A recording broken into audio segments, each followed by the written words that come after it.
अपने गुरुदेव इष्ट देव की ही बात मुख से निकलना। अगर हमारी वाणी से निकलेगा तो अपने गुरुदेव की बात निकलेगी, अपने इष्ट देव की बात निकलेगी। भाव, बड़े से बड़े किसी की महिमा सुनेंगे, प्रणाम करेंगे, लेकिन हृदय में नहीं आएगी। हृदय में अपने इष्ट देव गुरुदेव की महिमा का ही प्रभाव रहेगा। वाणी से हम महिमा गायन करेंगे तो अपने इष्ट देव और गुरुदेव की महिमा ख्याति, इष्ट देव गुरुदेव की महिमा के सिवा अन्य ना हमारी श्रवणेन्द्रिय। देखो आचार्य चरण, रसना कटो जो अन रटो, निरख अन फुटो नयन, श्रवण फुटो जो अन सुनो श्री राधा जस बैन। ये हमारे हृदय की निष्ठा हो जानी चाहिए। अगर हृदय में कुछ भाव की गुदगुदी होगी तो इष्ट और गुरुदेव के वचन सुनकर, उनकी महिमा सुनकर, उनके संबंध से, अन्यथा नहीं। ये आना ही चाहिए उपासक के हृदय में। हृदय में ये महिमा ख्याति बैठ जानी चाहिए तो भाव प्रबल होता है। 7वां, तदर्थ प्राण धारण, अपने इष्ट देव गुरुदेव के लिए ही प्राण धारण करना। श्री भगवान ने भी कहा मदगत प्राणा, यहां तदर्थ प्राण धारण। मेरे प्राणों का कोई महत्व नहीं रहा। मेरे प्राणनाथ के चरणों में प्राण समर्पित हो गए। अब वो अभी चाहे ले ले, वो 10 वर्ष बाद चाहे ले ले, वो जैसे, हमारे प्राणों का हमारे लिए कोई अस्तित्व नहीं। कान भय प्राण में, प्राण भय कान में, ही हमें न जान पड़े कान है कि प्राण है। ये उसी के होता है जो तदर्थ प्राण धारण। ये प्राणों का हमारा अस्तित्व नहीं रहा, हमारे स्वामी का अस्तित्व प्राणों पर है। मेरे प्राणनाथ श्री श्यामा, फिर आपको क्या परेशानी। तदर्थ प्राण धारण है। अब चाहे हमारे प्राण रहे या जाए, हमें क्या चिंता। अगर इनकी चिंता है तो इसका मतलब प्राण समर्पित नहीं है, मदगत प्राणा नहीं हुआ। अपने गुरुदेव इष्ट देव के लिए प्राण धारण करना। इसीलिए ये जो बड़े बड़े महापुरुषों के चरित्र सुनते हैं ना, तो इष्ट देव को प्राण समर्पित है, उन्होंने स्वीकार कर लिया। अब क्या उनको प्रश्न नहीं है कोई, उनको कोई पीड़ा नहीं है, पीड़ा होते हुए भी पीड़ा नहीं है। प्राण छूटने का भय उसको होता है जिसके प्राण होते हो, तो उनके प्राण प्राणनाथ के पास पहले ही समर्पित हो चुके हैं, उनको क्या भय।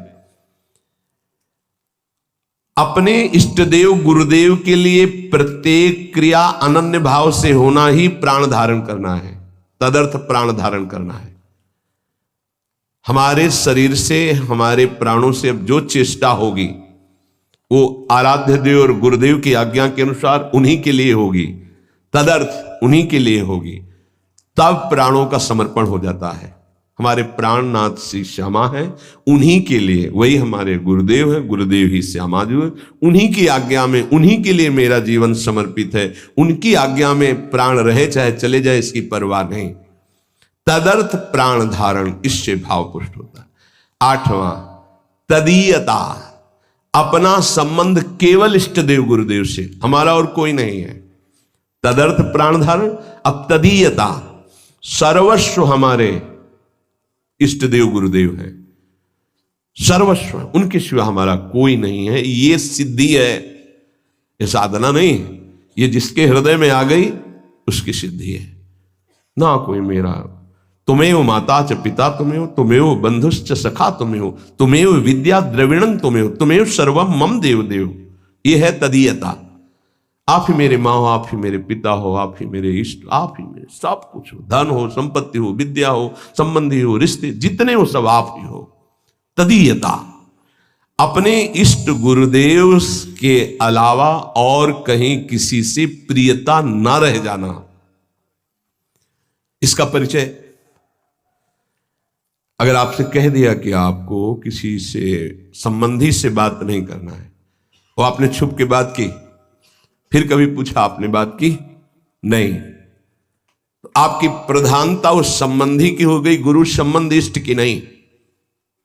हाँ जी, तो आपने गलती क्योंकि मना किया था, भूल से हो गई, आगे से कभी दोबारा शिकायत नहीं मिलेगी।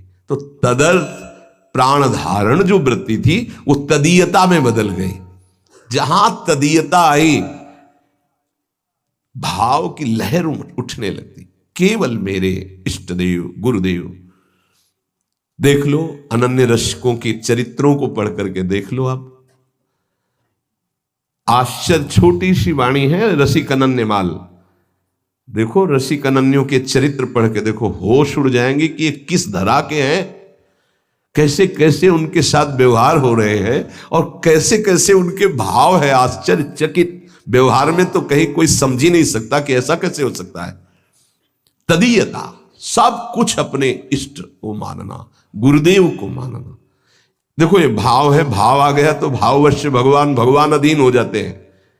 ये भाव की बात है। तदीयता, सब कुछ अपने इष्ट को मानना, गुरुदेव को मानना।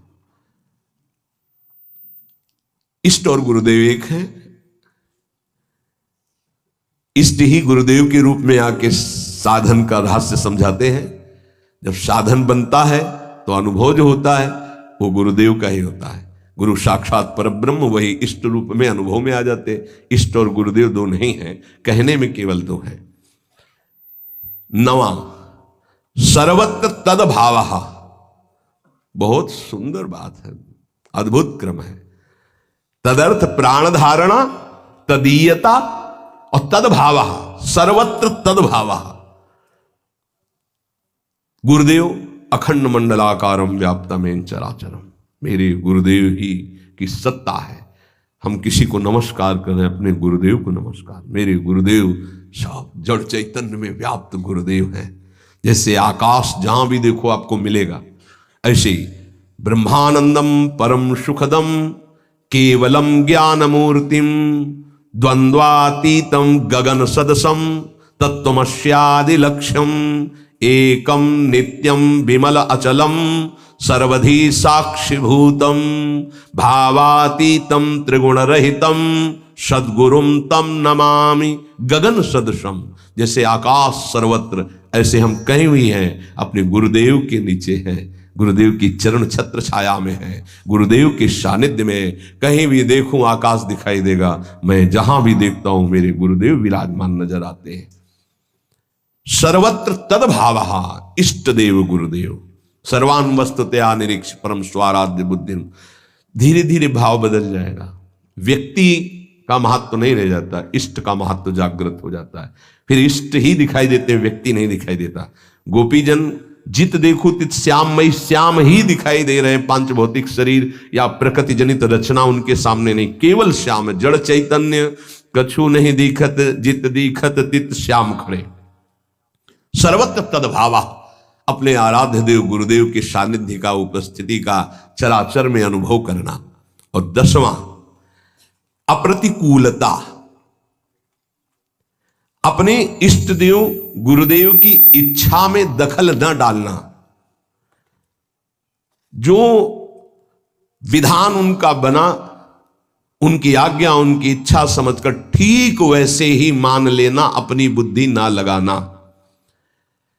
लोक दृष्टि से, कुल दृष्टि से, अपने शरीर दृष्टि से, हित दृष्टि से कोई भी उनके प्रतिकूल संकल्प, आचरण, विचार ना करना। ये 10वां, अप्रतिकूलता। भगवद इच्छा, गुरु इच्छा में दखल ना देना। जो कुछ उनका विधान, जो कुछ उनकी आज्ञा, उनकी इच्छा के अनुसार ठीक वैसे ही मानना, वैसे ही चलना। उसके विपरीत लोकहित, शरीर दृष्टि, व्यवहार दृष्टि, कुल दृष्टि, हमारे तो कुल देवता ये हैं, हमारा तो ऐसा, अब हमारा सर्वस्व गुरुदेव, उनका जो आदेश वही हमारा जीवन। ना तो लोक दृष्टि, लोक में ऐसा व्यवहार ऐसे कैसे हो सकता है, ऐसा नहीं, अब नहीं। जब तक हम समर्पित नहीं थे, तब अब समर्पित हो गए तो हमारे लिए न लाज थी, न लोकन की, न वेद को कहो करें। आप तो गुरुदेव जो कहेंगे वही करेंगे। न लाज थी, न लोकन की, न वेद को कहो करे, न शंक भूत प्रेत की, न देव जच्छते डरे। गुरुदेव ने जो आज्ञा करी बस वही हमें पालन करना। उनकी इच्छा समझकर ठीक वैसे ही बर्ताव करना। उनके विपरीत लोकहित, कुल दृष्टि आदि का या अपने शरीर या व्यवस्था आदि का कोई भी संकल्प ना करना, ये अप्रतिकूलता कहलाता है। इन 10 भावों का पालन करने वाले के अंदर भगवान को अधीन करने वाला भाव प्रकट हो जाता है। सम्मान, बहुमान, प्रीति, विरह, इतर विचिकित्सा, महिमाख्याति, तदर्थ प्राणधारण, तदीयता, सर्वत्र तदभाव और अप्रतिकूलता, ये 10 भाव हैं। संशय ना करे इसमें। ऐसा कैसे हो सकता है कि ऐसा नहीं। संशय आत्मा को ना तो परमार्थ का सुख होता है और ना स्वार्थ का सुख होता है। संशय आत्मा विनश्यति। प्रायः देखा गया है कि जो विषयों में आसक्त होते हैं वो तत्काल क्यों म्यों करके संशय कर बैठते हैं। ऐसा कैसे हो सकता है, ऐसा कैसे हो सकता है। तुम्हारी बुद्धि अगर लाभ लेना चाहती तो पहले स्वीकार करो ऐसा ही है। अब उसको पाने के लिए, उसको समझने के लिए साधन करो, तुम्हारे हृदय में अनुभव में आ जाएगा कि ऐसा ही है। संशय थोड़ी किया जाता है। संशय करने वाला ना परमार्थ का पथिक होता है और ना व्यवहार में ही सुखी होता है। वैदिकी, गौड़ी, अनुरागात्मिका, ये 3 प्रकार की उपासना। इसमें जो भक्त वेद शास्त्र पुराण की आज्ञा के अनुसार विधि विधान से आराधना करता है उसे वैधि उपासना कहते हैं। और जो गौड़ी उपासना, जो भगवान के ऐश्वर्य, महिमा, गुणों पर, प्रभाव पर दृष्टि रख के की जाती है, भगवान ऐसे सामर्थ्यशाली है, सा वो गौड़ी उपासना कही जाती है। लेकिन अनुरागात्मिका उपासना, प्रेम लक्षणा भक्ति, इसमें केवल माधुर्य ही माधुर्य। ये जो वृंदावन की उपासना है इसमें केवल माधुर्य ही माधुर्य। इसलिए माधुर्य भाव में उपासक को चलने के लिए पहले द्वंद्वातीत होने के लिए जो जो आज्ञा हो वैसे चले, सीधे जैसे नहीं। हमारी उपासना में तो ये नहीं, बाबा का बहुत बड़ा अनुभव है। जो द्वंद्वातीत नहीं होता वो आरंभ से ही यदि माधुर्य वाली बात पकड़ेगा तो आगे जो शब्द कह रहे वो गिर जाएगा। प्रायः बहुत सुधी हुई बात है, बहुत अनुभवी महापुरुष की बात है। क्योंकि जैसे लकड़ी गीली और उसे सुखाई नहीं गई और उसे जल में और डाल दिया जाए और फिर आग लगाया जाए, वाला जलेगी क्या? नहीं जलेगी। प्रेमाग्नि कैसे उठेगी? विषयों से हमारा जो द्रवित मन है उसको पहले शुष्क किया जाता है वैराग्य के द्वारा। जगते भयो फिरे वैरागी, ये नहीं, हटाओ इसको। अब मन जला तब उसके अंदर माधुर्य प्रेम का प्रकाश। एक बार भगवत ऋषिक जी महाराज अपने गुरुदेव के चरणों में बैठ के निवेदन किया कि जैसी आपकी आज्ञा ठीक अक्षरशः वैसे ही वैराग्य से रह रहे। बहुत वैरागी महापुरुष, फिर भी काम वेदना सता रहे। इसका क्या हो सकता है? खान पान की कोई व्यवस्था नहीं, माधुकरी वृत्ति से, बहुत एकांत प्रिय, बहुत अद्भुत साधना, फिर भी गुरुदेव ये अंदर काम वेदना का करवा ले आओ। उस करवा में गांव में तो उसे अंडी कहते हैं, बड़ा पेड़ होता है, छोटे छोटे उसके ऐसे बीज होते हैं, उससे तेल निकलता है। तो वो बोले करवा ले आओ, ले आए। बोले देखो इसमें तेल तो नहीं है। बोले नहीं। पानी भरा, थोड़ी देर रखा तो तेल आ गया। बोले जानते हो इसमें तेल क्यों आ गया?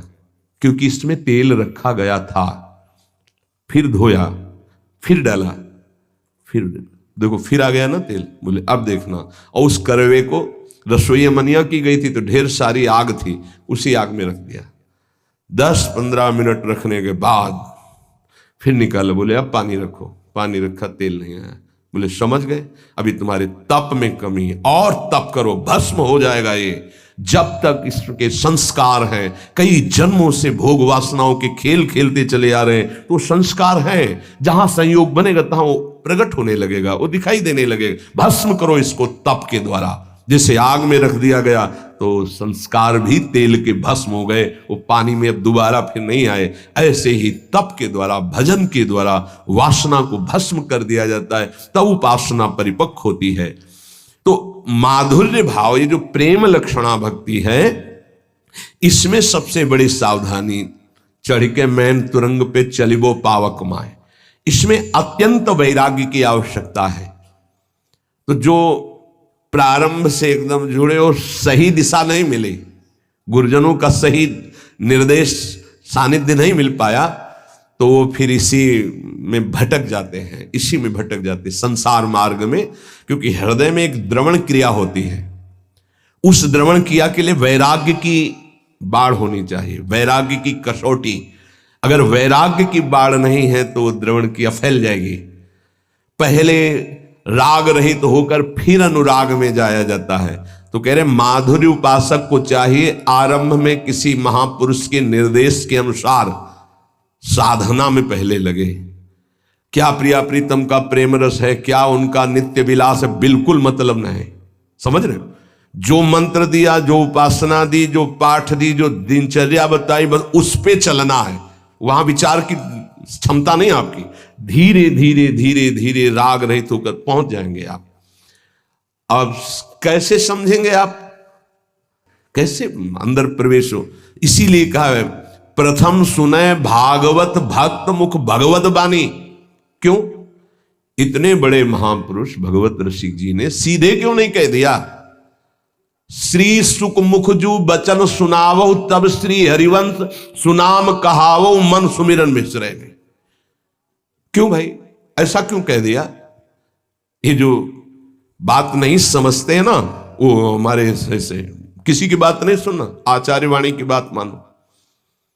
भीर मिटय भट जमन की भय भंजन हरि सोय, भय भंजन हरि सोय भरम भूल्यो भटकत कद भगवत भक्ति विचार वेद भागवत प्रीति रति भक्त चरण धरि भाव तरत भव सिंधु अगाधा। सेवक जी महाराज, सी सेवक वाणी जू अति अगाध मत गूढ़, बिरलो कोई समझई हित मार्ग आरूढ़, हित मार्ग आरूढ़ भाव भागवत मिले सब चार, वेद सुस्मृत जो चार अवगाय ले जब तब पावे सेवक हृदय जो हित मार्ग उपदेशी है।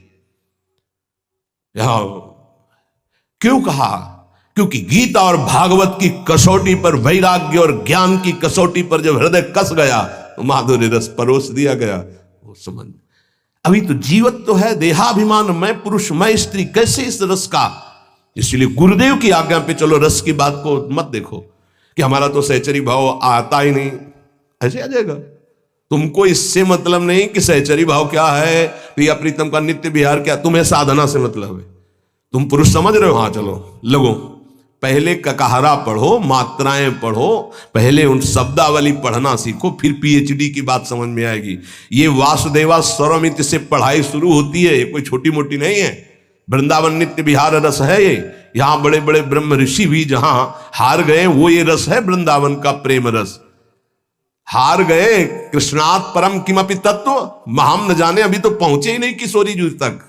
श्रीमद्सूदन सरस्वती जी कहते हैं जो ब्रह्म चिंतन में स्वराज्य स्वरूप स्थान में विराजमान आत्मबोध संपन्न महापुरुष, उनको जब रूप माधुरी ने आकर्षित किया श्री कृष्ण चंद्र की, तो कहते हैं कृष्णात् परम किमपि तत्व महाम न जाने। और उनको क्या पता कि ये सौंदर्य माधुर्य समुद्र सी लालजु वेणु करान्य पतिता स्खलितम शिखंडम भ्रष्टम च पीत वसनम ब्रजराज सुनो यस्याह कटाक्ष सर्पात, यस्याह कटाक्ष सर्पात विमूर्छितस्य। कैसे पता चलेगा? अब सीधे नित्य विहार रस की बात, इसीलिए गुरुजनों ने सिद्धांत बनाया प्रथम सुने भागवत भक्त मुख भगवत वाणी। गीता और भागवत की कसौटी पर उपासक का हृदय कसा होना चाहिए।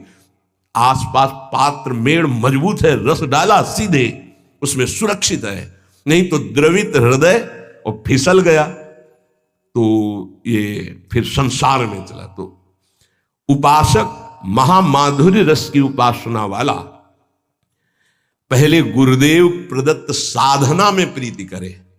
अब नित्य विहार का मतलब क्या? पहले तुम राधा राधा रटो, एक भी मिनट नाम ना छूटे, पहले ऐसे चलो। पहले अपनी इंद्रियों को ठीक करो, पहले अपने आचरणों को ठीक करो, पहले आप जैसा आज्ञा हो रहा वैसा चलो, फिर आगे का रस अपने आप आ जाएगा। समझाने की थोड़ी जरूरत पड़ेगी। और तुम्हारी समझ क्या, संभाव्योपि विरंचि नारद सी, और तुम समझना चाहोगे, समझ जाओगे। जो मंत्र मिला है, जो उपासना मिली, उसमें रति करने से उपासना के दो परिणाम होते हैं। आधे तक उपासना दोनों की एक ही चलती, ज्ञानी की भी और प्रेमी की भी। जब कोई उपासक उपासना करता है तो पहले अंतःकरण शुद्ध होता है। यहां तक सबकी उपासना एक ही चलती है, अंतःकरण शुद्धि। अंतःकरण शुद्ध का मतलब मन में कोई भी सांसारिक संकल्प नहीं रह गया। बुद्धि का निश्चय जो ये था कि इंद्रियों के सहित मन जब भोगों का संयोग करेगा तो हम सुखी हो जाएंगे, खत्म हो गया। बुद्धि का निश्चय है एकमात्र प्रियालाल में ही सुख है। मन संकल्प विकल्प छोड़ दिया संसार के, चित्त की वृत्ति भगवदाकार हो रही है, अहम दासत्व में बदल गया। यह है शुद्ध अंतःकरण भक्त का। और ज्ञानी, उसका शुद्ध अंतःकरण जहां हुआ था उसे अनुभव हुआ मैं स्थूल नहीं, सूक्ष्म नहीं, कारण नहीं, आत्मस्वरूप। और अपने आप उसका राग तीनों शरीरों से खत्म, क्योंकि शुद्ध हो गया ना तो दिखाई दे रहा, और अपने आप में स्थित। अब वो दृष्टा मात्र है, गुणानुगुण वर्तनते। यहां तक एक चलता है भक्त और ज्ञानी। अंतःकरण शुद्ध होने वो निकल गया दासत्व की तरफ और वो निकल गया स्वरूप में स्थित होने की तरफ। आत्मनिवेदन करने वाला उपासक मोक्ष पदवी की भी इच्छा नहीं रखता, फिर अन्य इच्छाओं की तो बात जाने दो। आत्मनिवेदन आराध्य देव को, ये नवी भक्ति है। जब तक उपासक के अंदर वासना है, काम है, नाना प्रकार की इच्छाएं हैं, तो साधना पर ध्यान दे। साध्य की दिव्य लीलाएं जो नित्य विहार रस की हैं वो चिंतन करने का अधिकार नहीं। ये तो निर्खत नित्य विहार पुलकित तन रोमावली आनंद नयन सुधार, यह जो कृपा हरिवंश की, क्योंकि वाणी जी समर्थ है वो स्वयं प्रकाशित हो जाती है हृदय में। ये चिंतन का विषय तब बनता है जब देह भाव छूट जाए, बनिता पुरुष भाव मिट जाए, तब चिंतन। आज वन क्रीड़त श्यामा श्याम, सुभग बनी निस शरद चांदनी, रुचिर कुंज अभिराम, खंडन अधर करत परि। ये चिंतन जो दिव्य भावावेश में अपने सहचरी स्वरूप में वो देख रहा है, सामने निकुंज है, कैसी चांदनी छिटकी हुई है, कैसी सुंदर शैया है, कैसे प्रिया प्रीतम विराजमान, वो सब शोभा। ये अर्थ थोड़ी हो सकता है, अर्थ नहीं हो सकता, ये चिंतन का विषय होता है। तो नित्य विहार रस माधुर्य रस के उपासक को चाहिए कि वाणी जी का पाठ करे अर्थ समझने की नहीं, सिद्धांत का अर्थ समझे, लीलाओं का नहीं। लीला गायन करो, गायन करने से ही गायन का फल लिखा है। छुटी 84 भ्रमंते निर्खय जुगल किशोर, जब निर्खय जुगल किशोर तब लीलाओं का चिंतन प्रारंभ होता है। उस समय निर्विकार अवस्था होती, सच्चिदानंद वपु। अभी तो ये जो वपु धारण किए ये विकारी है, ये काम से पैदा हुआ है, इसके अंदर परमाणु है कामना के, जन्म जन्मांतरों से इसी में हम बंधे चले आ रहे हैं। इस शरीर की रचना काम से हुई है, संकल्प कामना, चिंतन काम का, संकल्प काम का, कामना, उससे इसकी उत्पत्ति, सृजन ही इसका हुआ है। और जिस देह से सेवा होती है उसका भाव से सृजन होता है, ध्यान रखना। वो न संकल्प का है न कामना का देह है, वो गुरु प्रदत्त मंत्र के भाव का देह है, उसे भाव देह कहते हैं। विशुद्ध सच्चिदानंद बपू प्रेममय, तब नित्य विहार लीला का चिंतन। जरा सा चिंतन हुआ, हृदय में अद्भुत आनंद आंसुओं की छड़ी लग गई। देखो प्रिया प्रीतम झूल रहे हैं, पैंग बढ़ी तो अबलात सुकुमार डरत मन, वर हिंडोर झकोर तो पुलक पुलक प्रीतम उर लागत दयनो उरज। अब अरुझी बिमल माल कंकन सो कुंडल सो कचडोर, ये शोभा जब देखी सके, ओह कैसा अपार सुख हो रहा है। तो दय असीस हरिवंश प्रशंसत करी अंचल की। आचार्य हरिवंश महाप्रभु जी जो हित सजनी स्वरूप में है, आशीर्वाद, ये सुख जब इन नेत्रों से देख रहा है उपासक, इतनी सामर्थ्य, तब उसका सही भाव और अर्थ समझ में, शब्दावली से नहीं, शब्दावली से नहीं समझ सकते हैं। इसीलिए गुरुदेव भगवान का आदेश, महापुरुषों के रसिकों की बात माननी कि वाणी जी का अर्थ नहीं, गायन करो, गायन करने मात्र से छुटी 84 भ्रमंते निर्खय जुगल के। पहला तो यही है कि भवजल निधि को नाव और काम पावक को पानी। गाते गाते देखना तुम्हारा हृदय कैसे निष्काम हो जाता है। निष्काम हृदय ही प्रीति रस में। अभी तो बहुत कूड़ा करकट। वाणी जी गाओ, नाम जप करो, श्री जी की सेवा करो, आठों पहर जो कर्तव्य कर्म है धर्म पूर्वक करो, भगवद अर्पित करो। निष्कामता पहले जागृत होगी, फिर प्रेम मार्ग का रहस्य है। जैसे हम इंटर कॉलेज है और वो कक्षा 1 से लेकर 12 तक है, तो हम पढ़ाई 1 से शुरू करेंगे कि 12 वाले स्कूल में बैठ जाएंगे। ऐसे ही ये जो नित्य विहार रस है, ये साधारण से लेकर असाधारण स्थिति तक पहुंचाने के लिए है। तभी कहा है श्री सुखमुख जो बचन सुनाओ। सेवक जी कह रहे श्रीमद् भागवत और भगवत गीता जी ये साधक की कसौटी है साधना की। ज्ञान वैराग्य भक्ति रस से परिपूर्ण, तब जाकर आत्मसमर्पण और फिर पाई रस भक्ति। गूढ़ जुग जुग जग दुर्लभ भव इंद्रादि विधि। तो ये जो 10 भाव बढ़ाने वाले सूत्र बताए गए, इनका मनन करो, अपने आचरण में उतारो, निरंतर नाम जप करते रहो।